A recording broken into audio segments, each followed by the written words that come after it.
Happy fourth day of Christmas.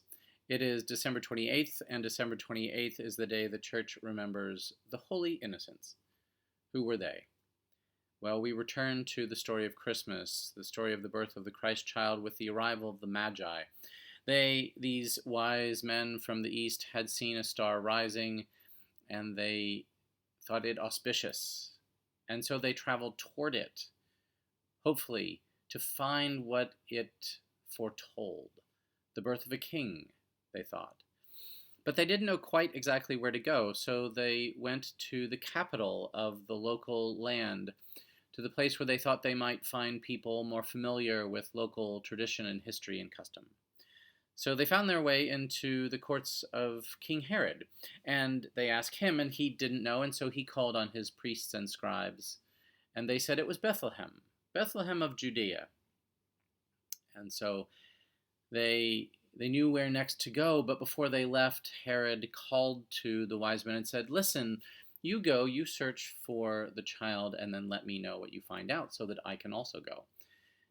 But he was lying to them. He was threatened by this news.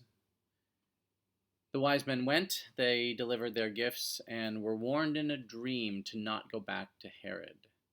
So they didn't. They went back home by another road. And at the same time, Joseph was given a dream with an angel saying, "Get up and go, take Mary and the child, and flee to Egypt, for Herod is seeking to destroy him." And that was, in fact, the case. Infuriated that he had been thwarted in his plans, Herod decided to rain terror down on Bethlehem and the region. He decided, just to make sure, that all children 2 years old and younger would be killed, those in and around Bethlehem, so that he could just make sure that the Christ child, this foretold king, was out of the way. These were the Holy Innocents. And since the beginning of the church, they have been remembered at this season. There was one summer where I taught high school at a large private day school in Atlanta called Holy Innocents, attached to Holy Innocents Episcopal Church there.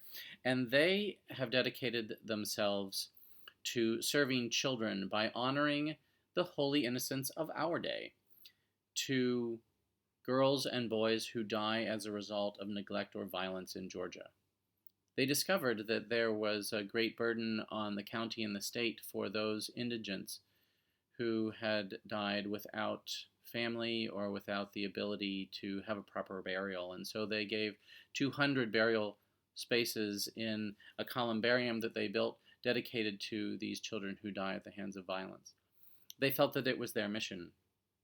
And so I'm very excited about what our mission may become in the next years. What are the needs of Duxbury? How can we look at the innocent who are suffering in our midst and find a way to answer and respond to that in a sense that we get out of Christmas, out of the sense of giving gifts and of announcing peace and goodwill to all? Today is the day where we remember the Holy Innocents. And so it is in their memory and in their inspiration, in the inspiration of the church trying to address the kinds of wrongs that have been done, that we wish each other a very happy fourth day of Christmas.